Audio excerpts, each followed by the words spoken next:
All right. Welcome back to another episode of Lookout Podcast. I'm joined by the legend of Lookouts himself, Leif Haugen. Thank you for joining me, man. I appreciate you. You bet. You bet. How's the volume now? To come off a little hot? No, that's good. All right. So you've been Lookout for how long now?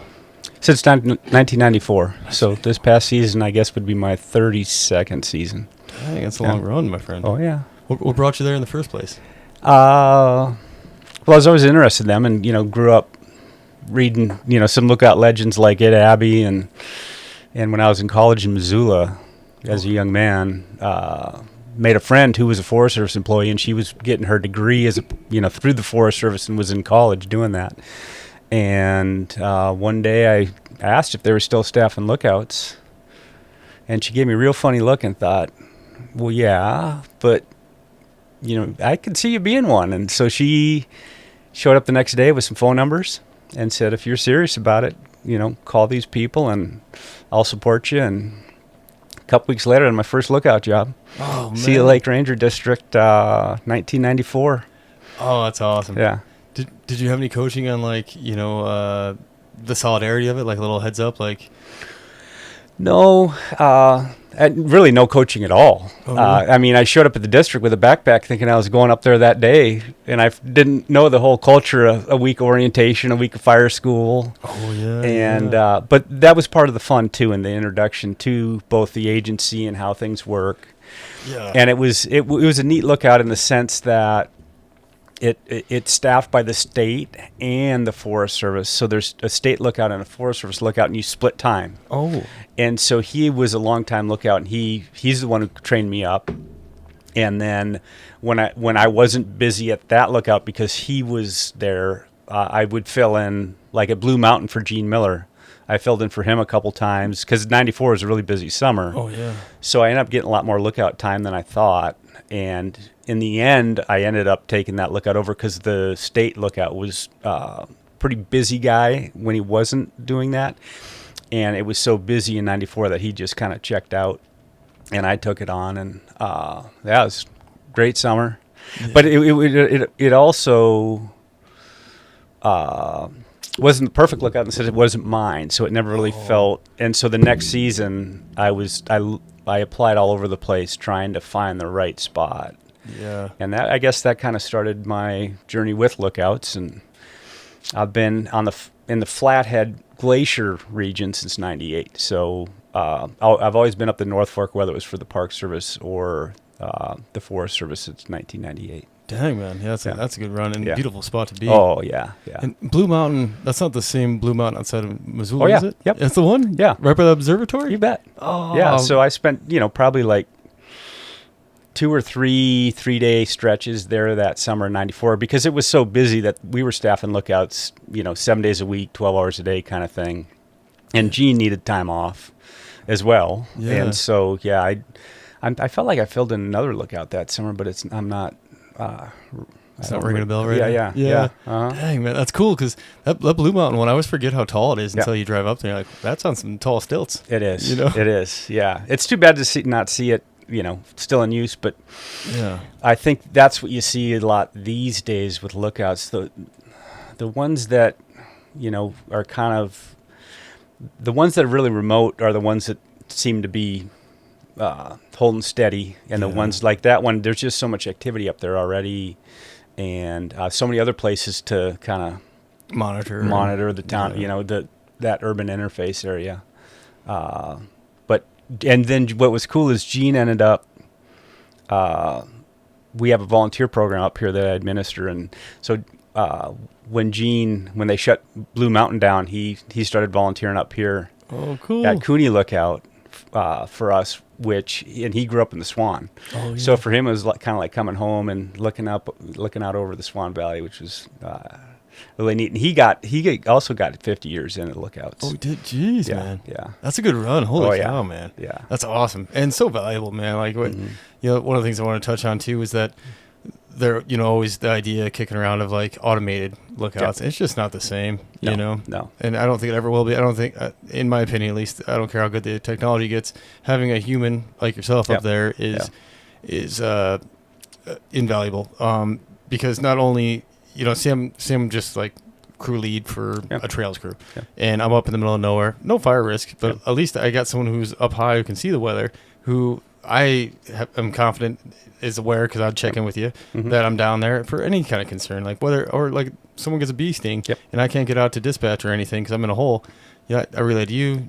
You know, get the ball rolling, and it's just there's a safety factor beyond fire that people don't, I think, really realize. You know? Absolutely. Yep. And then you're there 24 hours a day. You know, not 7 days a week, because we do work 10 on, 4 off when things are slow and the fire danger is low. But the way, especially like here, the way we do our coverage is we scatter people's days off. So like up in the North Fork where I'm at, there's always 2 or 3 lookouts up of the 4 lookouts that are staffed. So we make sure we kind of continue our coverage even in low fire danger, just for those kind of situations. Yeah. Yeah. Well, which is awesome. Yeah. You know, because like anything could come up, you know, and just having someone there to support you a little bit. And it's not like it's costing a ton of money to staff a lookout, you know. It's very reasonable, especially in terms of what our budget is, both for the district and or our fire office. Yeah. I mean, the maintenance part of it can be costly, but just the summer wage for a lookout is, you know, we're talking somewhere between a GS3 and a GS5 for anywhere from 3 to 5 months. It's not a huge part of the budget. Yeah, and for folks who are unfamiliar with the GS wage, those 3 and 5s are entry wages in the forester, so lower wages. And to get folks who are as good as you or any of the lookouts that I've ran into that are doing it more for the money, more than the money. I mean, the value is way more than that of the GS5. Yeah. You know, the bang you're getting for your buck is astronomical compared to what that position is getting paid. And like you said, I mean, to me that's been a big point of pride, is the kind of the safety aspect we provide just for all the employees and even the public that's out there recreating too, just being a point of contact, especially now with cell phones. I mean, a lot of people thought cell phones would make us less useful, but it's just we have more contact and more ability to reach out. Both in support the fire office and or when a situation comes up. I mean, search and rescue, right? Yep. Yeah. Somebody's running late, their radio's dead, or they can or they can't get out on the radio. They can get a hold of me. I can call the office or their spouse even. Yeah. I've had a few emergencies overnight, in the middle of the night, where I can make a call and get people heading toward somebody that needs help. So. Yeah, totally. That's huge. And then like for having a search area for somebody, like if you said, if you're the last point of contact, like no, I saw them go by. I saw the truck leave, so they're like, well, they're not in this area. We know that now. That's huge. And I've even redirected alert the medical helicopter, because they were flying over my lookout, and on the radio I could hear the situation was 20 miles away, but their coordinates were bad.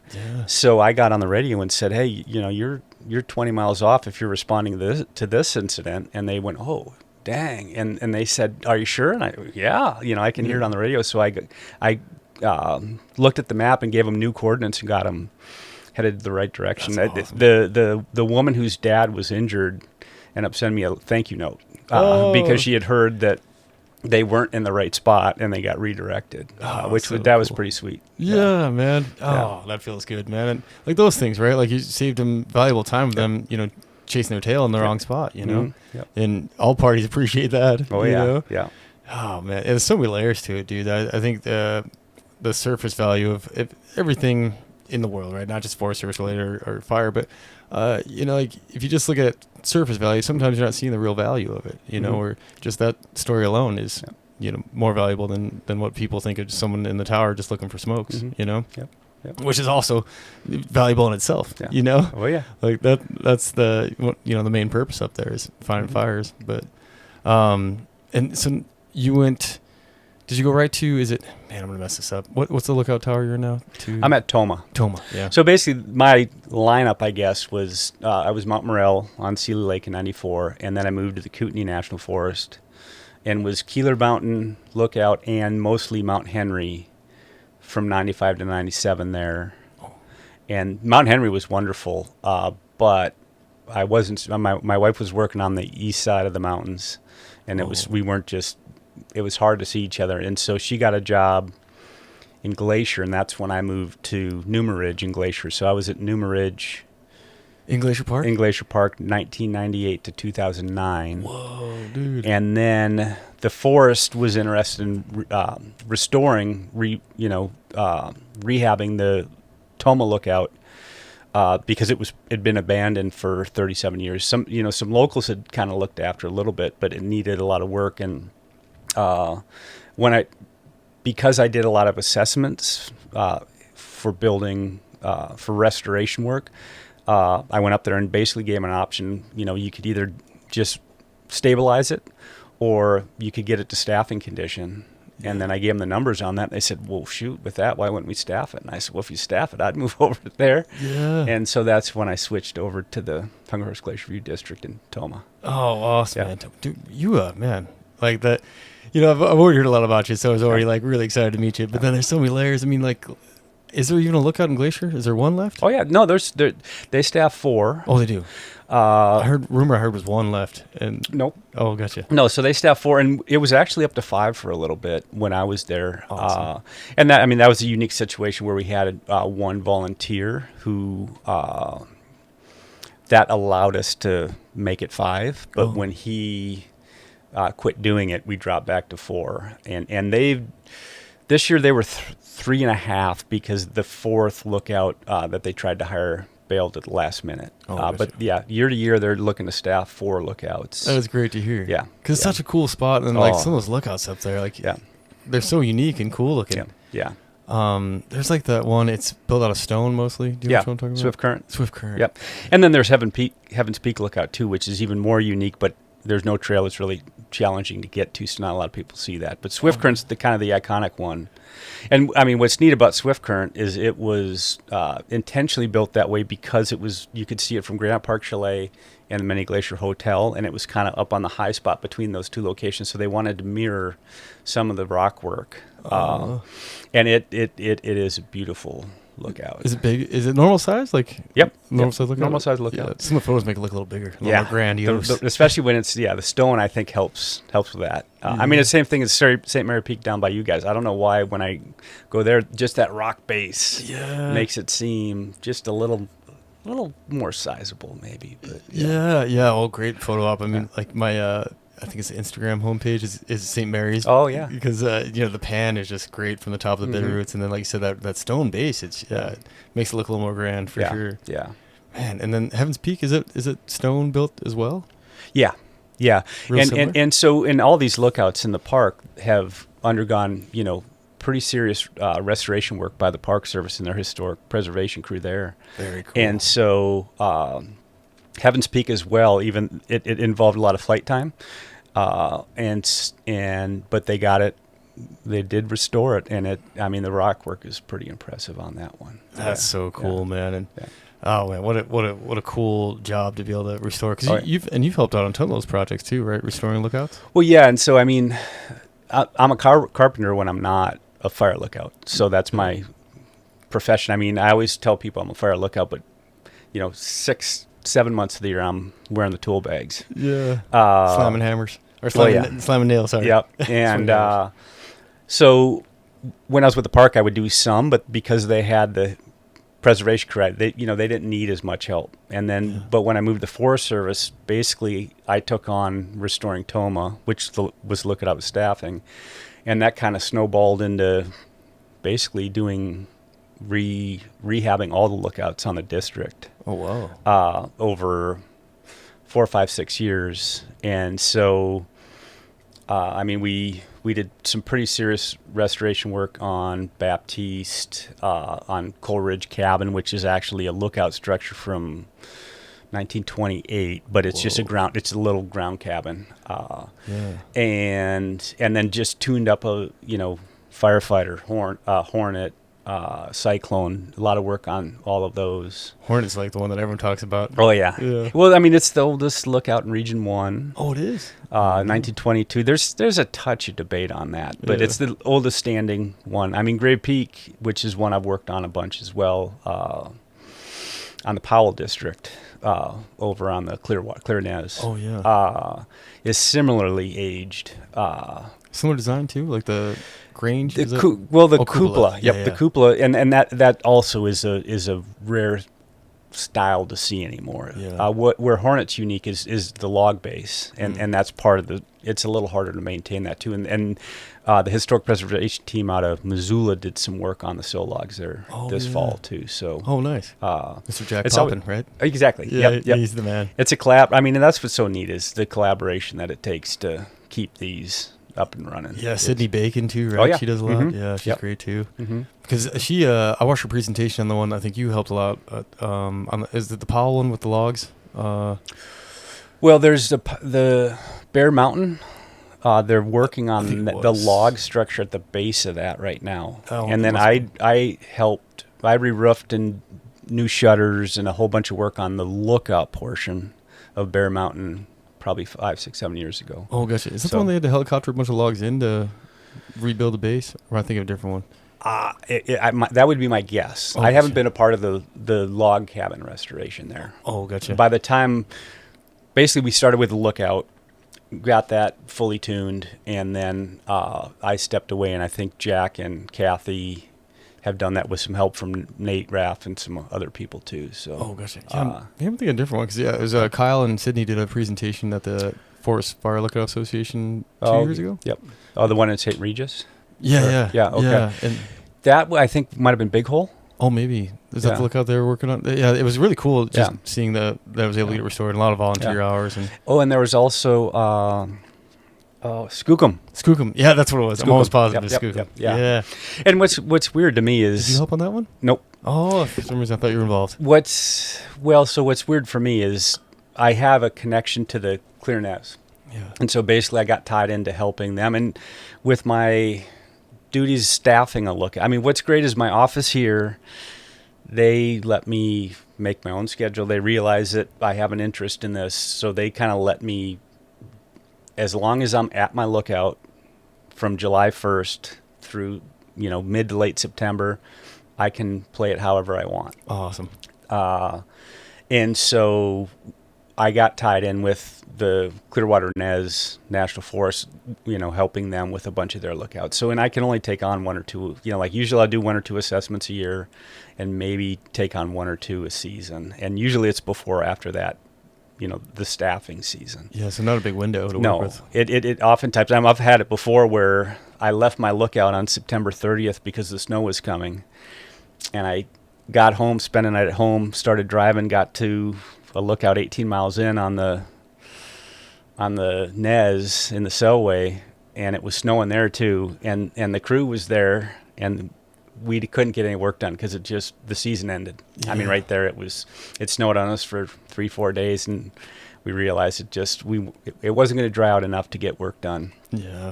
And that's part of it. We do our best, and there's times, or there's been times too where I've had one on the list and I'm too busy with fire to leave and go work on it. But man, you just take your opportunity. Yeah, totally. And I think it's a good practice in patience too, right? Yep. Like, well, and it's on the list. We're going to get to it when we can, and you can only do what you can because of Mother Nature. Yep. Yeah. And then, so the one you're in right now, Toma. Yep. Is Grange style? Is that what? No, so it's a L4 prototype. Oh. So it was the original L4, meaning it has a gable roof, not a hip roof. And the problem with the prototype is the windows were a little too short. Oh, so you're standing up. So if I sit in the middle of the room in a regular chair, I really can't see the country I'm surveying. So everything in my lookout is just a little bit, all my chairs and counters and tables and desks are a little taller. Oh, really? To make sure that I, can always see what I need to see. And obviously, the majority of the observation happens outside anyways, but I am on the ground, and so I don't have a catwalk either. Yeah. But, you're outside anyway a lot of the time is where you're really doing your observing. But, I've woke up first thing in the morning and opened my eyes and had a smoke, 10 miles away. That's why you need to be sleeping at window level. Yeah. So when you wake up, you can see what you need to see. Survey the land a little bit. Yeah. Yeah. For folks who are unfamiliar with Leif, he has 2 videos on YouTube that are excellent. One's like a shorter 2-minute, and it's got like a rocket on the side. I wish I could describe it more, but Great Big Story is that the one? that's what the program is called, or they do all these shorts. I Yeah. guess, yeah. And that one's a really good short because Yeah. you know if you're in a hurry, 2 minutes and, Yep. and it Yep. sums up nicely. Not everything, of course, but Yeah. sums up the lookout life nicely, Mhm. especially yours. And then the other one is the Montana, the 20-minute one or so. Yeah, so it was basically independent documentary filmmaker Oh, gotcha. reached out to the Park Service, and it was the season I left the park and came here, and the park said, well, why don't you try this person, I guess. Yeah. And directed them To you. to me, and really, I mean, so it's out there on a bunch of different venues like YouTube, and I think the Montana Film Office, you might get to it through there. But Oh, yeah, I think basically, it was that's just an independent filmmaker who did it on his own, and then put it on the short, on like the Documentary Film Festival schedule, I guess. Where he traveled with it for a season. Very cool. And took it to 6-7 different film festivals to show it.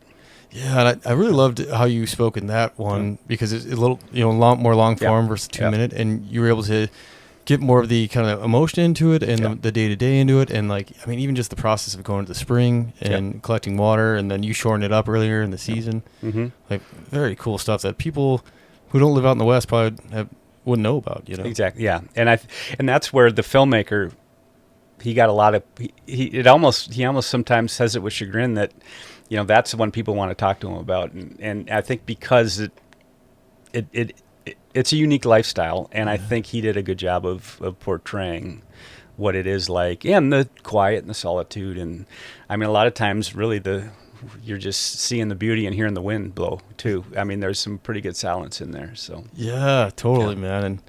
And were you looking for that when you first got into the lookout career, or was that just more of a benefit that you got from it? The solitude and for sure. I mean, I've always enjoyed, I guess, I've lived a pretty solitary life. I mean, and I've always enjoyed that part of it. Like if I go backpacking, a lot of times I like going by myself, and so the lookout, really, what I love about it is the beauty. First and foremost is just to get paid to live in a spot like that and watch the weather, watch it develop, watch it change, watch what it does, and then there's nothing like just sitting on the catwalk and watching the day go by, and the quiet involved with that too. Yeah, taking the life, the smells, the mountain air. Oh man, the plant life and the animal life around you. Mm-hmm. Yeah, I could dig it for sure. Mm-hmm. Man, yeah, what a great experience. And that's what I liked about some of the books we've read too, like in the book club with Kat and Billy with Smoke Chasers. There's not everybody can do it, Oh yeah, like it's kind of rare, and as all of the people who have done it like yourself. Even there's only a handful of you guys that have done it ever in the history of Lookouts, because there have never been that many of them, and there's even less nowadays. So very cool opportunity that you have up there. Oh yeah. Ed Abbey said, "You either do it for 1 year, you do it for many years," and I think he's absolutely right in the sense that there's a lot of people who really think it would be a neat experience, and after a season they say, "Oh, it was, but I don't want to do that again." Yeah. And the people that it catches, oftentimes it sticks, where we get a lot of people do it 1 year, or we get a lot of people to do it 5 to 50 years. Yeah, it gets addictive, I think. Yeah. And like you said in that short film, You're Home Away from Home, just, oh, totally. Yeah. Yeah. Uh-huh. It's like a downsized version of what you had at home. Oh yeah. And really, and I always say this to everybody, is I have everything I need. It's everything I have at home. It's just on a smaller scale. Yeah. And my wife, she comes up, a few times a year. She can come up anytime she wants. She gets, where she wants to come up. She just comes on up, spends the night, hangs out. Yeah, it works out good. Yeah, I was gonna say it works out great for her too. Probably a little getaway.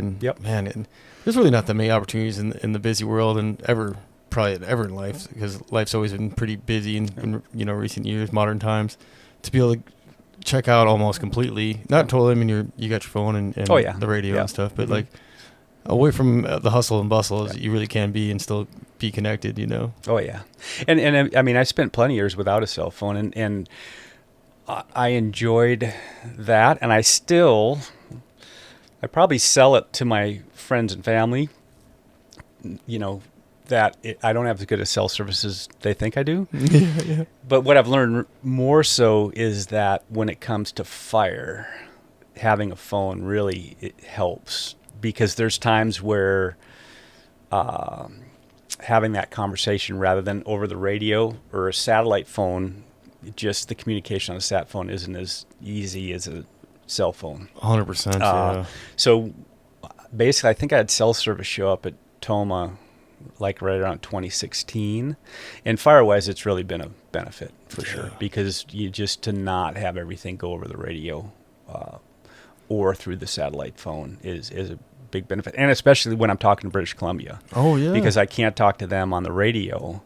So everything happens on the phone with them. I didn't even think about that. We're that close to Canada up here. Oh, yeah. You know? I mean, my lookout's 2.5 air miles from the international border. I mean, I can see the border cut Really? from the lookout. And I've had plenty of fires in Canada, but mostly small initial attacks. And there was a fire, the Weasel Fire, 2021, 22, something like that, where it was on the Kootenay National Forest, the Flathead National Forest, and British Columbia. Whoa. And so I was talking to all three agencies, and then a team in Canada took over the fire, and so basically I was tied in with their fire behavior analysts and give them weather and daily updates. And what was nice is I'll never meet those people. I'll never see them again. But that fall when I came down, my district ranger came in to my office and said, "Boy, Leif, that was awesome.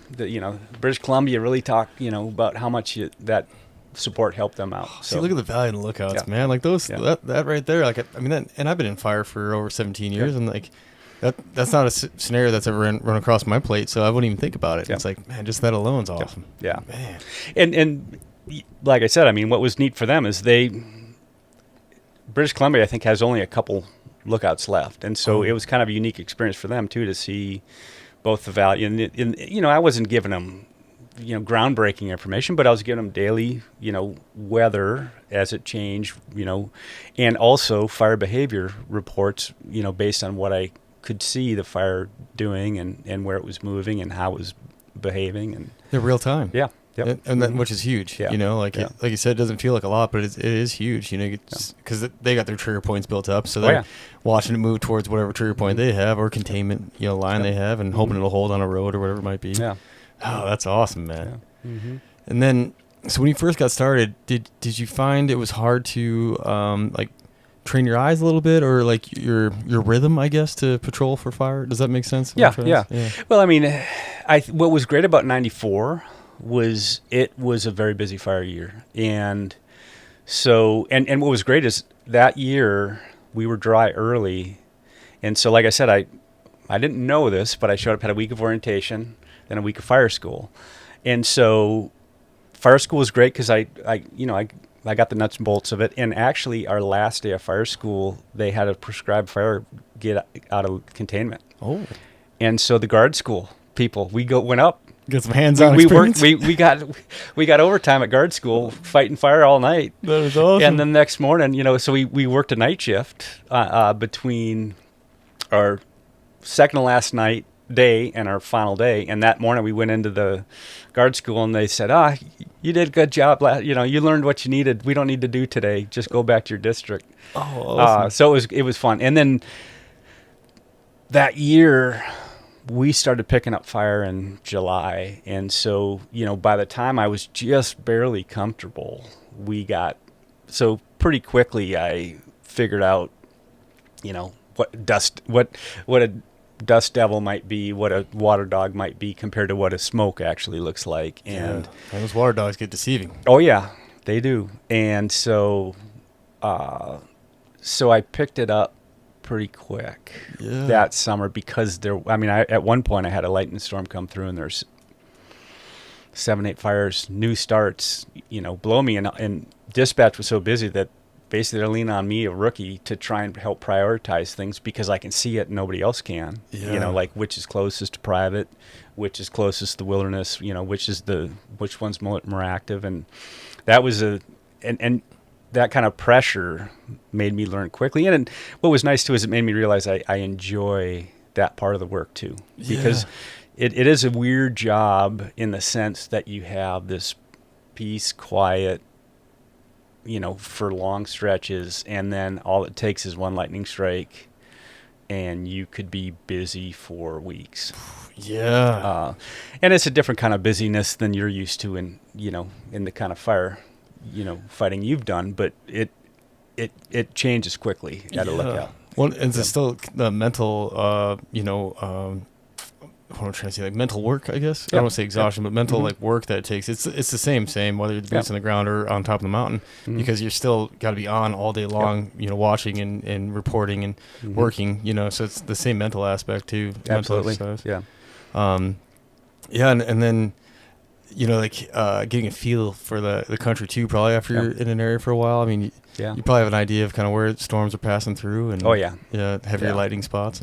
And that's what's neat, having been in the North Fork of the Flathead since 98, really to understand. And what's great now too is like when I'm working, say, with a new lookout, like I see something, let's say in Hay Creek, and I know Numa can see that better than I can, so I can call over and, you know, hey, what are you seeing? You know, we can kind of develop, you know, kind of as a group what we're seeing, how to pass that information on to the fire managers and or firefighters.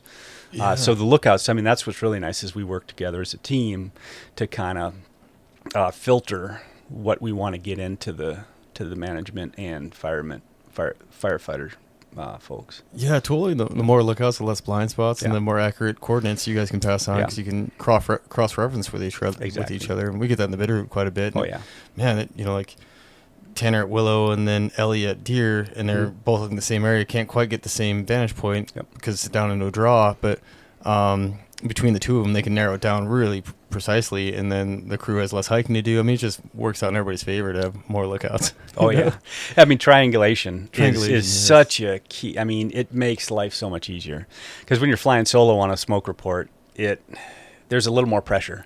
When you have two azimuths, I mean, there's times in the Norfolk we'll have three azimuths, and I don't even doubt where it's. I mean, I just run the lines, run the coordinates, and boom, they're gonna find it. Know exactly where it is. Yeah. Oh, it's so awesome, man. Yeah. So that's tough. Like you've probably been part of that too before, where your only eyes on it. A crew's out there looking around, and just can't quite find it because it's not putting up enough smoke to even like give it real. Definitive, I guess, spot. Exactly. You get the little puff, right, and the drift, and then so from like maybe your vantage point or like from the firefighters, there might be a terrain blocking, so you get a puff, and it's more over here, but then the puff comes up over here because that's where you see it first, you know. And so trying to narrow that in, you know. And it's always fun when, you know, you have a crew walking in and they get to your coordinates and they're like, you know, we think we're smelling it, but you know, we're not there. Which direction you head? You know, usually you overshoot. Is my experience. So, you know, like that, the example I'm thinking of is Kishnin fire from 2 summers ago. And basically I was like, okay, if you're in the river, if you're in the bottom, it's not on the other side of the drainage, just walk back uphill a ways, and 50 yards later, they were on it.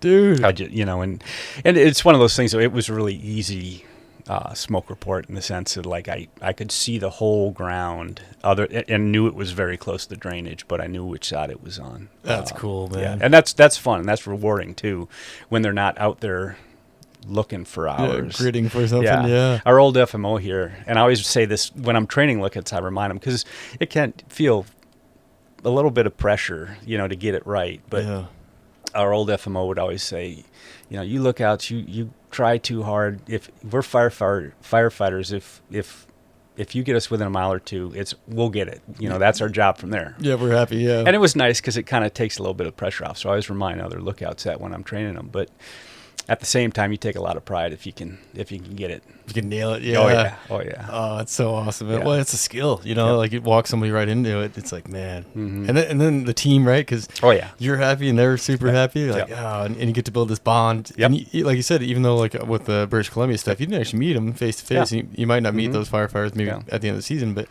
they're gonna remember it. So when they see you, they're like, oh man, Leif, dude. Oh yeah, yeah. Yeah, thank you for the help on that one, man. You saved us some miles. Oh you know? yeah. And you're right, because it is a good team building thing where that right away they're going to be trusting you for any information you give. If say it turns into an extended attack, they're going to really be trusting what you're saying if you got them in there on a good legal description or good coordinates. 100%, man. I mean, I think there was a couple examples of that where one when we had the Sperry fire, I can't remember the name of that, but we had a team was managing that, and we had a bunch of resources down near West Glacier, and I had a couple fires show up in the north end of the park, and so they sent a crew up, and I worked with that crew. They were basically their whole 14-day assignment was up, and I was their only contact for that 14 days. Oh, and nice. we had 3 fires, and they kind of split up, and then once they got 2 of the 3 done, they all grouped up on the bigger one, finished that off, and then they did some structure protection around one of the cabins up there.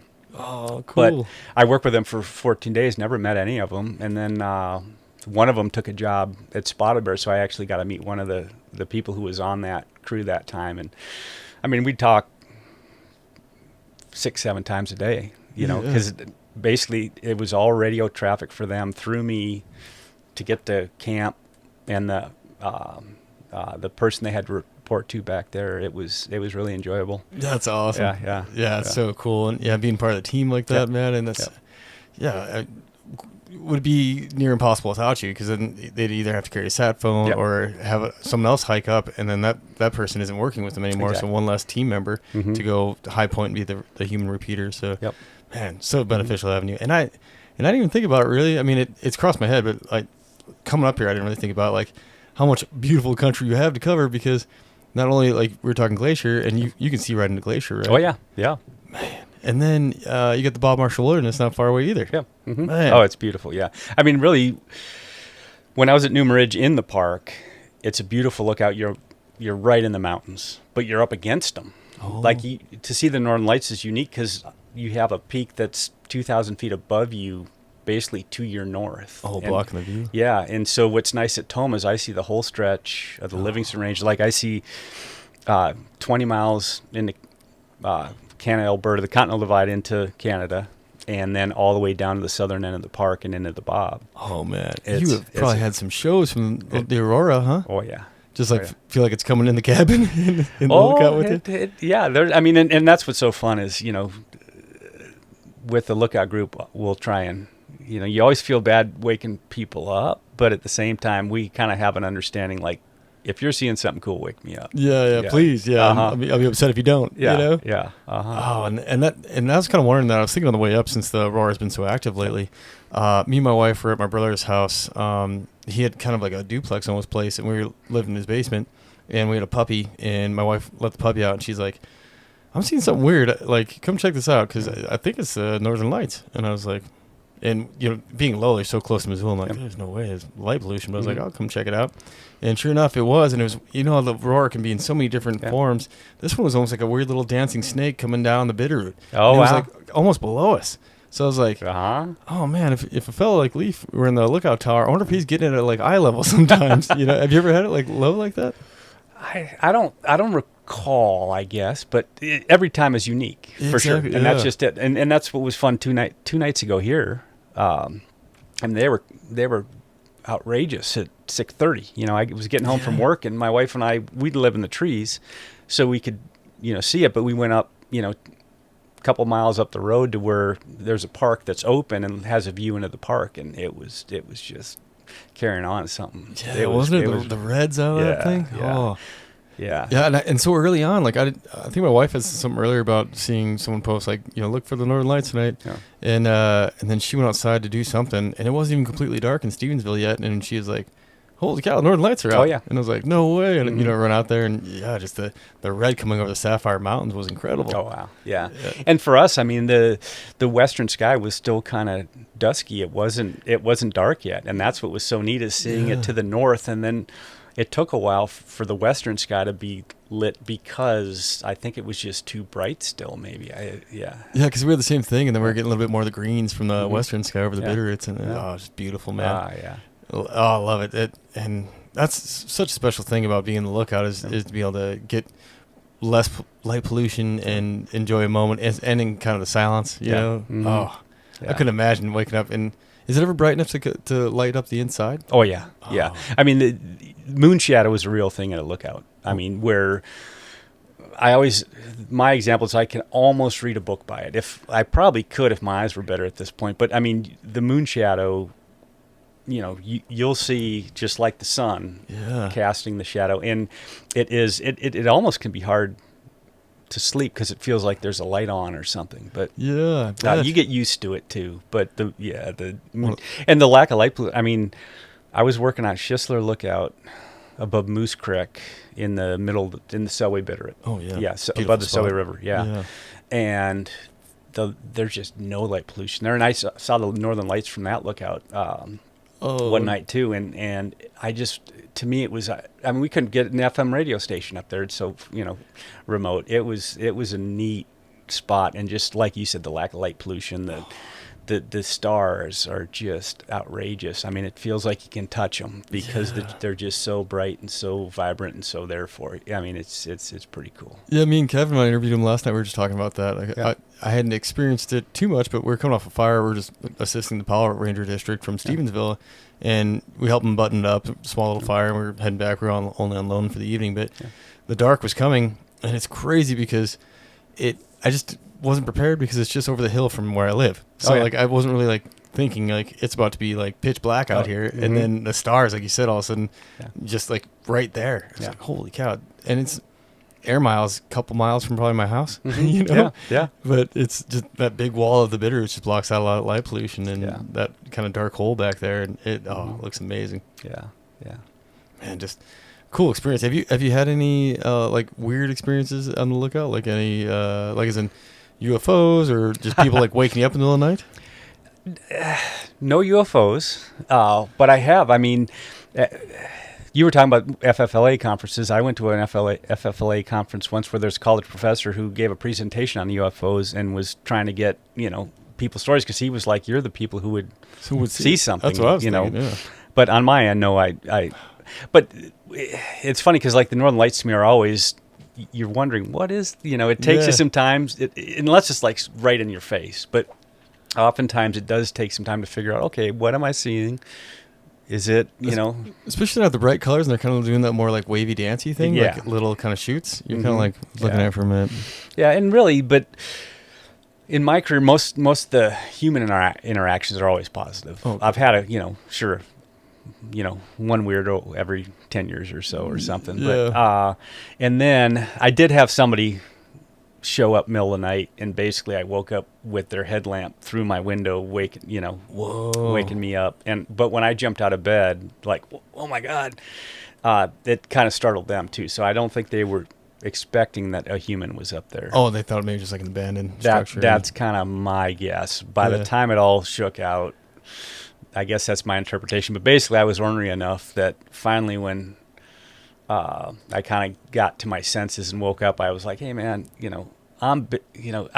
was one of those stretches where it was the moose fire, and I was working 16-hour days. I was exhausted. I mean, because you talked about the mental exhaustion, and at a lookout, that's real. And usually, 10 o'clock, if I'm on fire time, I'm out and sleeping good because I need to be fresh the next day. Absolutely. And the sun's coming up so early too, right? And that's the other thing, yeah. And so that time I was like, hey man, just get off the hill.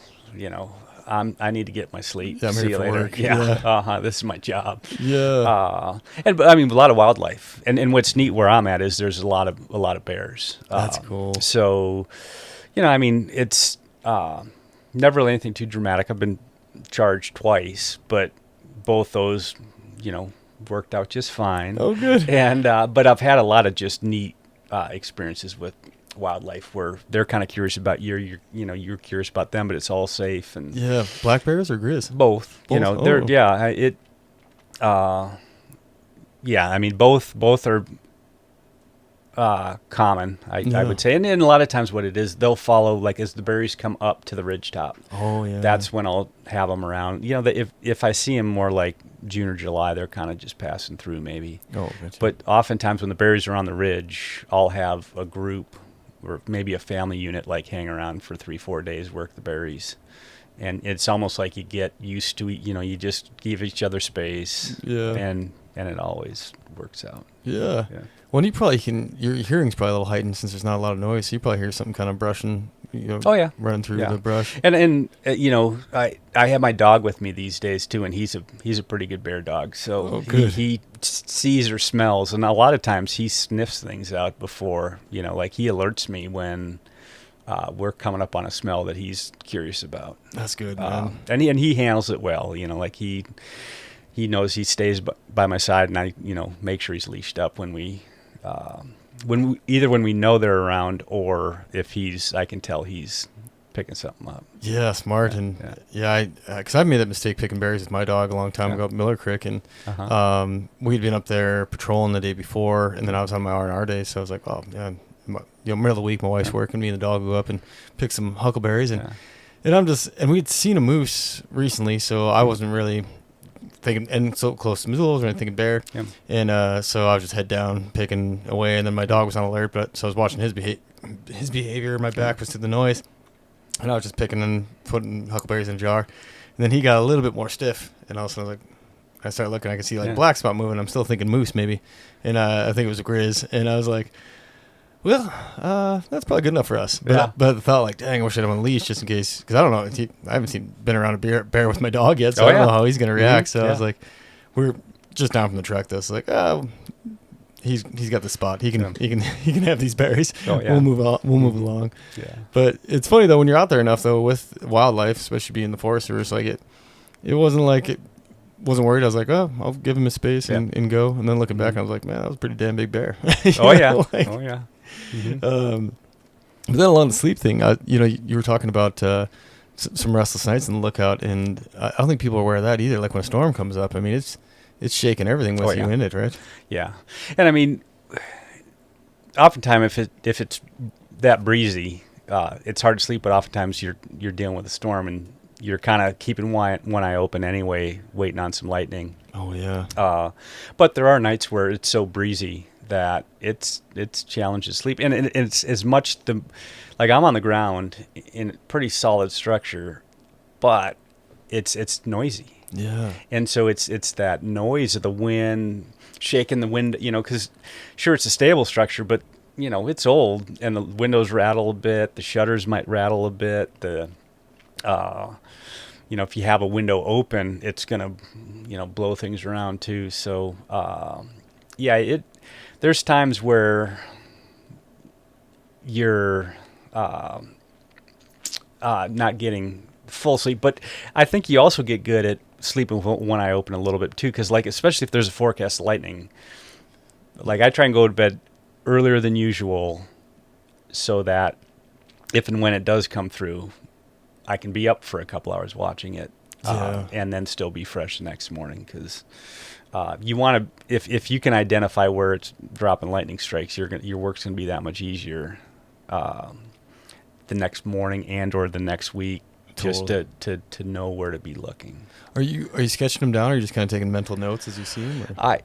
Everybody does different things, but I keep a note. I'm a big back pocket notepad guy, and so I just write the locations down, and then I say Coal Ridge gets multiple strikes. I just start checking, more check marks for that location. Oh, gotcha. And then if I see a tree torch, I will, because most of the time you see a tree torch, it's not going to turn into a wildfire right then. It might, it's going to burn itself out.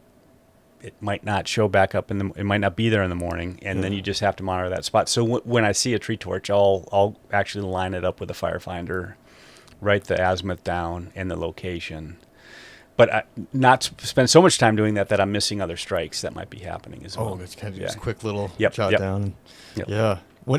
And I meant to ask you this earlier when you were first starting out on your career, using the firefinder, the Alidade, right? Same, right? Firefinder, Alidade. Mm-hmm. Was that a little difficult in the beginning, or is it just like point it and shoot? And Yeah, I think getting the firefinder's pretty straightforward. I mean, when we train lookouts, I probably spent a half hour to an hour on it because you only need the basics on it, like how do I get my azimuth in degrees and minutes. Yeah. And some of the vertical angle stuff and some of the more advanced stuff, it's not worth going down that rabbit hole when really, especially these days, we're mostly concerned about the azimuth. Yeah. Because somebody in an office can pull up your location, put your azimuth on their computer screen and get a good sense of where you're looking. Totally. But so to me, it's pretty simple and straightforward, but it is an art how once you have your line on the map, how do you get your legal description off of that? Yeah. And that takes years. That's what I was wondering too. And maybe years isn't fair, but it takes maybe a lot of smoke reports because some years you might not be busy. Yeah. And so the more smoke reports you do, the more legal descriptions you actually do under pressure, it really helps you both get comfortable and get good at getting good accurate coordinates. And the one thing when we were talking earlier that I wanted to say is the other thing that I really make a point of is if I'm not sure about my coordinates, I say so. Oh yeah. Because think about it, if you're on a crew and you're walking into that fire trying to initial attack it, and I say, and you're used to me just giving you coordinates and you go. Just nailing it, yeah. Yeah. Well, today I might say, hey, I'm not sure. It's somewhere between this ridge and that ridge, so it could be in a 6 mile, somewhere along this line, and that's a 6 mile stretch. So just keep your Scooby senses up as you're coming in there and as you're driving to the trailhead or wherever you're going to start your walk in. Yeah. Looking both ways because, I could be off. And that helps them think about how they want to both walk in, approach it, maybe try and get advantage before they leave the vehicle, maybe get an aircraft to help get them in there. Yeah, absolutely. Yeah, for all the planning and the mental planning too, because then you're like, all right, well, if Leif isn't so sure, then at least we're prepared mentally to do a big grid or big walk around, and do a big circle and see what we can find. And,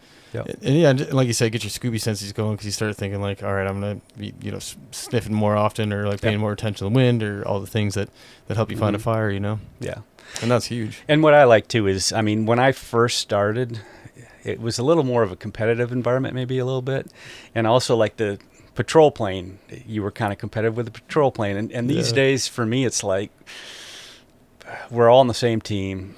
Let's work together. We've had some really good aerial observers here where it's a lot like Reen being the aerial observer down there and how well they communicate and how well he communicates with the lookouts there. You're on the same team. Let's cooperate and get the best information we can as quickly as possible. And totally. We're all coming out of the same toolbox. It's just another tool to help find the fire. And and like you said, the aerial observer thing, it can help. It can help a lot, but it's the constant eyes in the sky like you are going to be a little more definitive mark. But then you get someone else who can maybe zone in if it's behind a blind spot for one of the lookouts, or if they're just happen to be flying over something. It's kind of hard because you're going kind of fast, but you have to be flying over something and be able to pick it up, and then you can cross-reference it with like your lookout like you, Leif, and be like, hey, I'm seeing this, but I'm not sure if that's exactly what it is. And confirm it's not a water dog. Man, those water dogs, man. Oh yeah. And it's funny because what I always say when it comes to water dogs is I've watched a lot of water dogs, and I've watched a lot of water dogs for a while trying to be sure. But every time I've seen a fire, I've never been curious if it was or wasn't. So every time I've seen a fire, I know that's a fire. Like right away, it's a fire. If I'm sitting there watching a water dog trying to figure it out or not, chances are it's a water dog. Often because when you see a fire, but that's an experience thing too. Like I can say that now, but I think early on it when you're a few years in, that can be a little more of a struggle because that confidence and that certainty may or may not be there. Yeah, and want to improve yourself a little Yep. bit too. Like I want to make sure I'm doing it right and Yep. calling in everything and doing Yep. the best I can. And get a little winter storm and Yep. things hang on the timber line. It's yeah. wild. And you're like, man, that is moving like it could be. Mm-hmm. But after you get a while, like you said, after you get into it for a while, like Yep. this last spring, we were helping do a stove in the lookout, and one of the fire folks that was helping out kept pointing out a couple of these water dogs, and I I wasn't involved, so I didn't say anything, but I could tell because I've been around long enough. I was like, that's definitely a water dog, But it was fun to see because they were like, man, I think that might be a fire. Kept thinking, and a lot of lightning had gone through, but I just have stared enough of myself to be able to know, at least at that point, like you said, like, and I have that like feeling of like, oh, that's definitely a fire. I just didn't quite have the makeup for what I'd seen. Yeah. And you said something too on your doc about kind of getting more of a feel for the world around you a little bit too. I'm trying to remember. It's probably been years since you were on that, but more of a sense, I guess, of like kind of what's happening, like maybe you said intrinsic nature of spotting a fire. I'm trying to think exactly the context of what it was, but it was kind of cool because it was more of like on a feel basis versus just like the tactile senses, Oh yeah. And I think and it is certainly an art, and that's where I think what's fun is we can train lookouts, and we do I like to think a pretty good job, but to me you're just giving them the bare bones, and it's on the lookout to take it from there and learn the art of it. Yeah. And like you said, a lot of it's feel, and I mean we saw Borg earlier, and I remember like around 2012 or 13, the hotshot crew was on a fire they'd posted a lookout every day, but also I was close enough where I could support them as well. Yeah. And the one thing we talked about, not necessarily after action review, but one thing we talked about is how, as we communicate on the radio, what you hear in people's voices is a feel thing too. Like you hear somebody stressed, you want to respond with confidence and support, and that's going to make them feel better. Or if how you interact. I was gonna say, maybe you got a little bit more urgency in that voice, like exactly. Hey. Mm-hmm.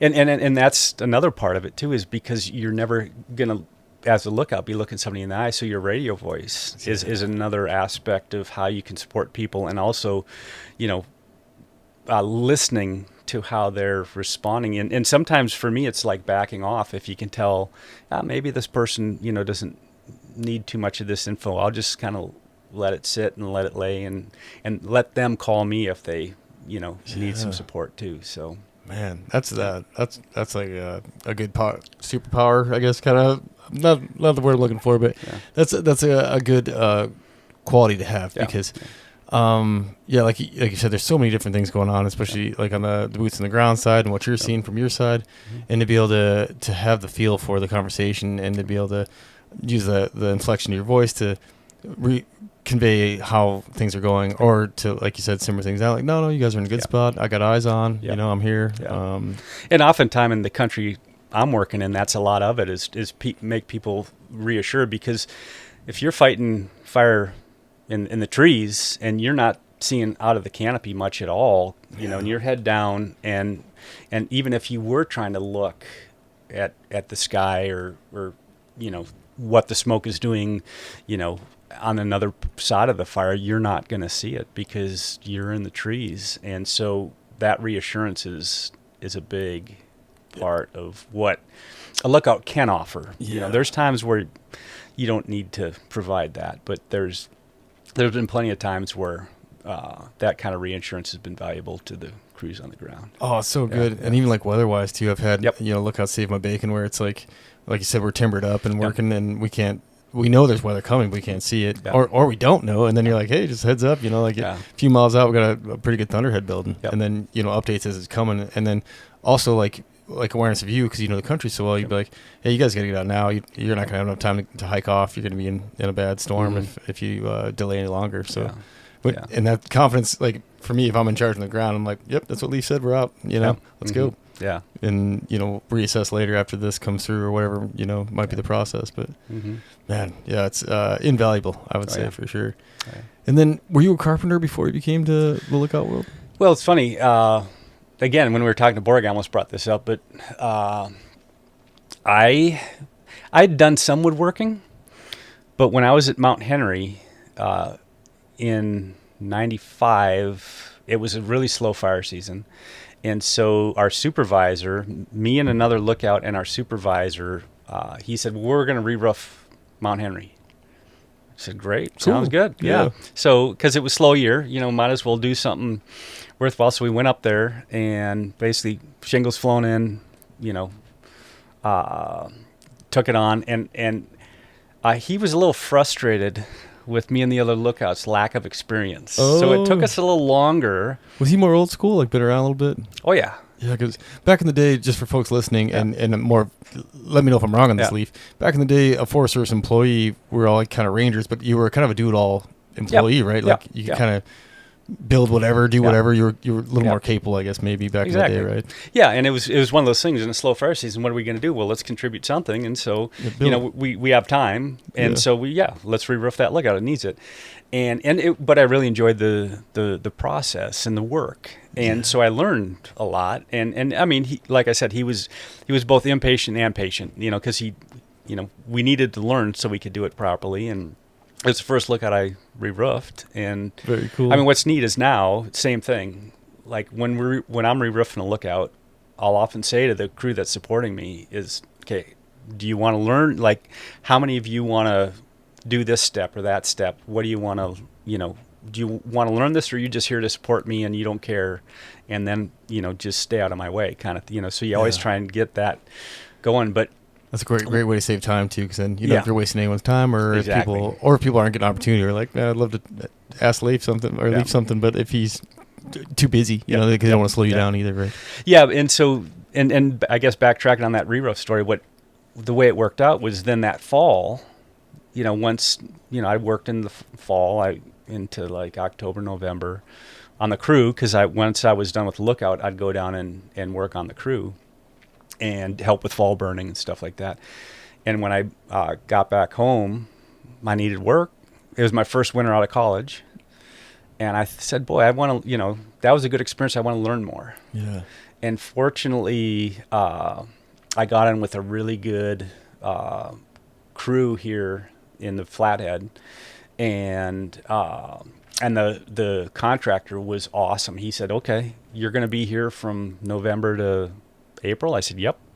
And he said, okay, we'll take you. And it was a teaching crew where we learned as we went. They just didn't expect me to work a shovel or a broom, which I did a lot of. Yeah. But if you were installing siding or decking or framing a deck, they made sure you were doing it right, because they didn't want, anything other than a high quality product. Yeah. And that contractor, basically, I'd say, okay, April 15th this year. And then he'd say, okay, see you in the fall.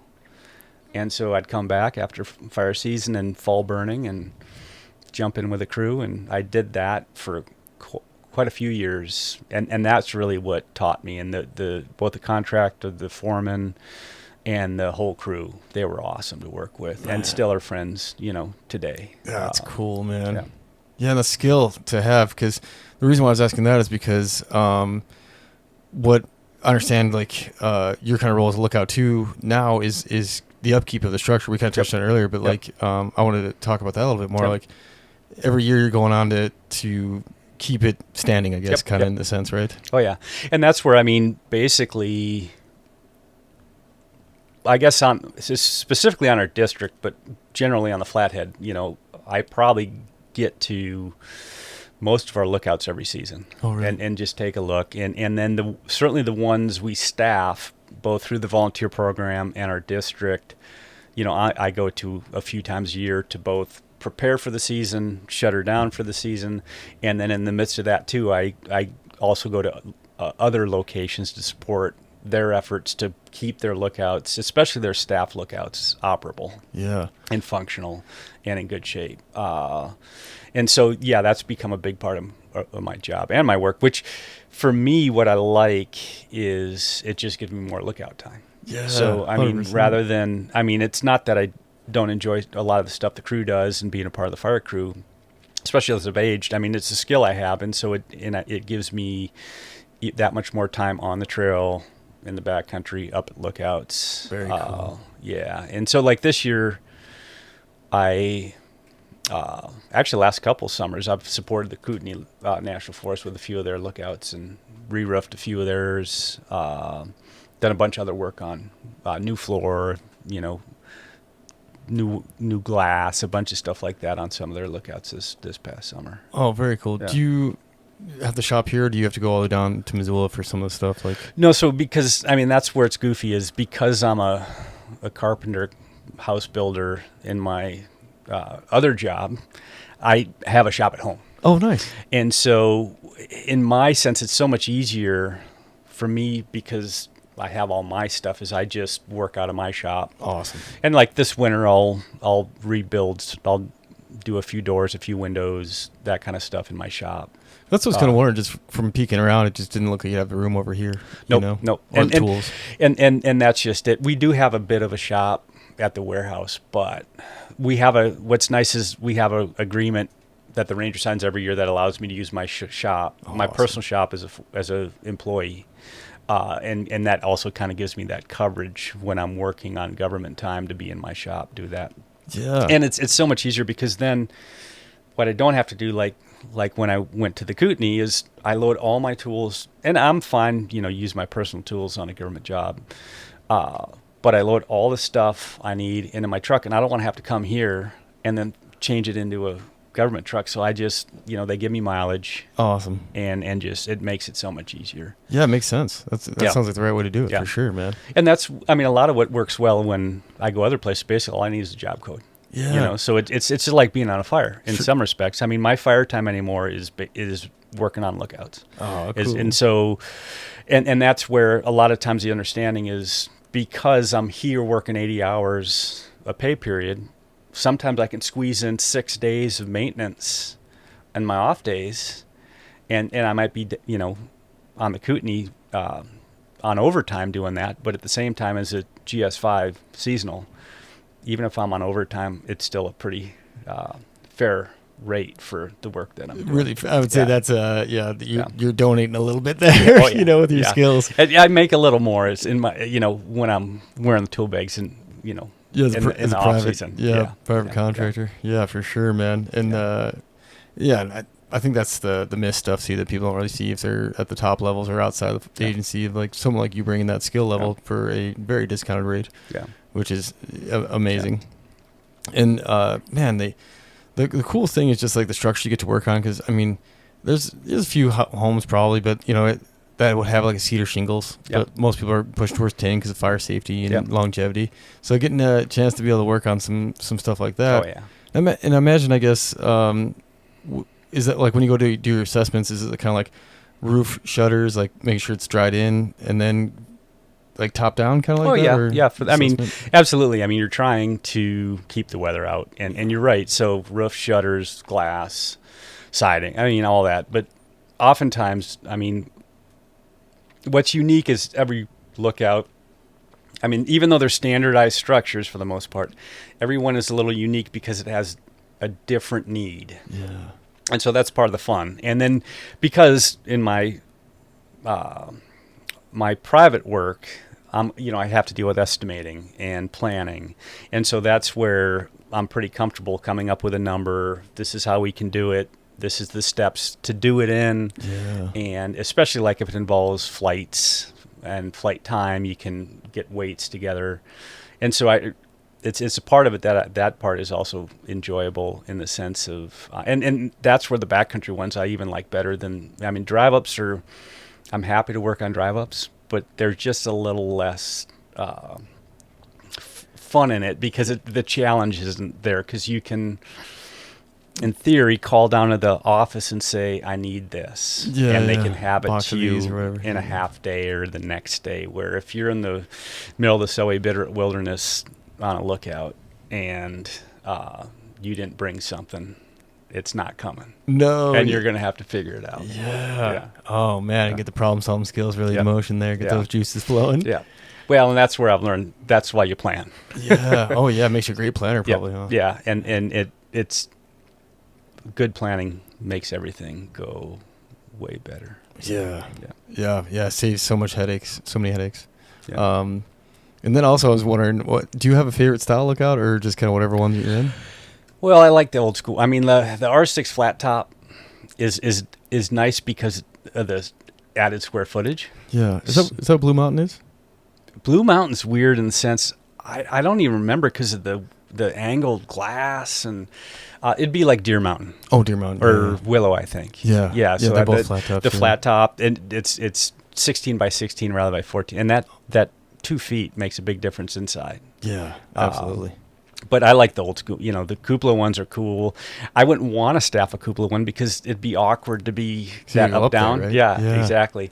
And so, but yeah, the old school L4s are fun. And I mean, that's where I've worked on a lot of. I mean, I think this summer when I was re-roofing that one on the Kootenai, the crew was asking me, and I think that was like number 20 something as far as re-roofing. Oh, really? And so the cedar shingles are so much more fun than the flat top roofs. Yeah.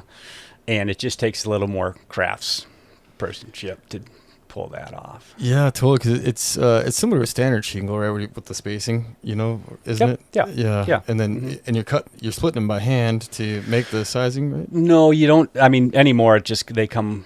Oh. Bundled and ready to go, and cool. But you're right, spacing, and then especially on a hip, you're cutting the angles, and then it depends if you're, how you're doing the ridge or the hips, that can take some artistry too. So yeah, I bet, because you got to make sure that's all dried and secure, because that's where the wind's gonna be hitting a little harder too, right? On that ridge. Yeah. And what's the lifespan on a fresh cedar roof? Well, it's funny. All of the ones I have completed are still doing good. Oh, really? Yeah. The Mount Henry one that I did in 94, or 95, excuse me. That one it might be getting there. Oh, really? Yeah, it might be getting there. But that's a long time. It seems to me like 30, 40, 50 years. I re-roofed Baldy and the Yak 2 summers ago. And those shingles, it was impressive how they were worn so thin that they were almost gone, and it had to be 50, 60 years just on the condition of those shingles. And the roof was still performing. Yeah. It just was probably past due by the time I was there. That's impressive, because I'm not really sure, but it feels like, what do you get, like 10 years out of an asphalt roof, like asphalt shingles? Oh no, most of those are going to be 25, 30 year warranty, and so you might get more. Oh, gotcha. I think the places that have like weird hail storms are the ones that they're always ripping them off, and it's an insurance thing then. Oh, but, that's why I mean, like it's... the house I'm building now, it's a 30-year warranted shingle. Oh, wow. Yeah. That's really good. So I imagine, because you probably tore a few roofs off before, and I've got a little experience where you have layers of shingles. So I mean, that could be like quite a old house if it's got that many, that many shingle layers, Yeah. That was kind of the old school way to do it, just slap a new one on. Oh, yeah, right over top. Yeah. Mm-hmm. Man, and I guess it worked. Most of the place I worked on didn't have any water damage. They were just looking for a new roof. Oh, yeah. Want to go all the way down to the OSB, right? Sheeting? Oh, yeah. Yeah. Plywood or OSB. Yeah. Plywood or OSB, yeah. And I even ran into a lookout where they did that, where basically we had to take off 2 layers. And at that point, the State Historic Preservation Office got in the mix. And so they told us which way we had to replace it. So it was it got a little awkward in the sense like it wasn't the best option for that particular structure, but it was like it was historic, and that's so, and that's fine. And really, that's, I mean, a big part of it is making sure that we're doing things to historic standards, because all these lookouts are over 50 years old, other than a couple. Yeah. So really, we have to make sure to any work restore them as they were. Totally. Which is it's not that challenging, but it's an important part of it. It is, because once it gets like a hole in the roof or something and starts getting some damage, and man, they crumble quick. Yep. And that's where I feel like I'm in a rush right now, because of the time period we're in. Some of these lookouts, like you're saying, probably from the 20s, 30s, 40s, and on. not much left of them. So I'm I feel like I'm in this race to go hike to every lookout that I know about to go visit and just see it with my own eyes and take photos and stuff, you know. Especially because there are some out there that are, not being taken. And basically we redid the Coal Ridge Cabin, which was, like I said, a 1928 lookout, Grange style. And but they built a L4 on legs in 39 to basically make a permanent lookout building that was higher standard L4. And by in the 90s, the cab was hanging off the side. And so over the years, it was interesting to watch how the whole site crumbled over the next 10 to 15 years. Dang. There were times where you didn't want to be up there on a windy day and close to it because you just felt like that thing could drop on you at any point. Oh, no. Yeah, it was hanging by the lightning protection, basically, off the side for a few years. Jeez, just copper wires holding it up. Yep. Man. And then the next, 1 year I came and it was incredible. It's a good example of how strong a hip roof is, but the roof was intact and on the ground, upside down. Oh, wow. Yeah. Yeah, because so you're basically walking on the ceiling. That's wild. Yeah. Yeah, and to be able to take that impact, you know? Mm-hmm. Yeah, and I was poking my head in Blue Nose lookout because I was trying to collaborate with the Clearwater Nez Perce National Forest. I think Matt out of Salmon, I think was his name. But good guy. We were trying to figure out how to coordinate, I was helping work with the Job Corps and then work with the Bitterroot, and it's right on the border, so we're trying to figure out how to save that one. It's still kind of in the works. It just, with all the stuff going on lately, it's been on the back burner, but that one took a bunch of pictures for Jack Poppin inside, and some of the glasses broke out, so it's definitely needing some TLC sooner than later, but that one's super cool. Like you said, though, the interior of that roof, I mean, it looked great. I was I poked my head into a little crawl space. Like, all right. Good. It'll survive a little longer. Is that the one that has like a weird drive-in? Like a little carport almost? Yeah. Okay. Yeah, it's super cool. I've heard about that. I've never been to that one. So. Yeah. Okay. Yeah, it was really cool. And Reen said there was another one on Bear. It was not too far away. You could see each other. Okay. And I think the 2000 or the Mustang Fire might have got it, which is unfortunate. Okay. Yeah. But Blue Nose is still there. It's got the big doors, and it's really cool. And then what's it called? Oriana, I think is the name. Okay. That's how I pronounce it. It might be somewhere else, but it's in rough shape, and it's just down the way too. Yeah. So those are two of the projects that I was trying to get moving, which is still in the works. It's just you know how it goes, kind of slow. Just identifying the issues and then kind of going from there. Yeah. And that's just it. I mean, there's times where you have time, and there's times where you don't, and hopefully you can keep them moving to where they get some care. Totally. Before it's too late. Yeah, absolutely. And I think it's just such a great, I don't know, getaway for folks, right? Even excuse for me to go on a hike is to go explore, to find a lookout that I know is there because I've seen it on a map, or you've told me about it, or whatever it might be, or Reen, and then, or Kat and Billy are really good at, going out and hiking and finding some old spots.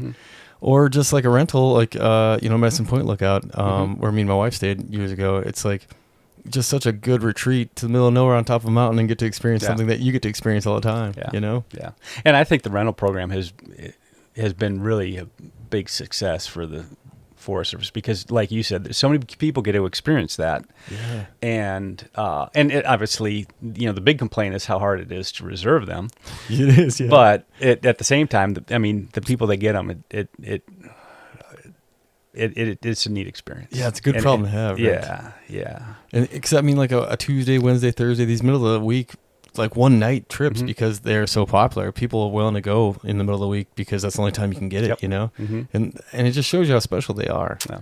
Man, it's a special job, and man, it takes a special human. I appreciate you so much, Leif, and I don't want to cut you short, but I also don't want to keep you all night because we kind of got a late start. Okay.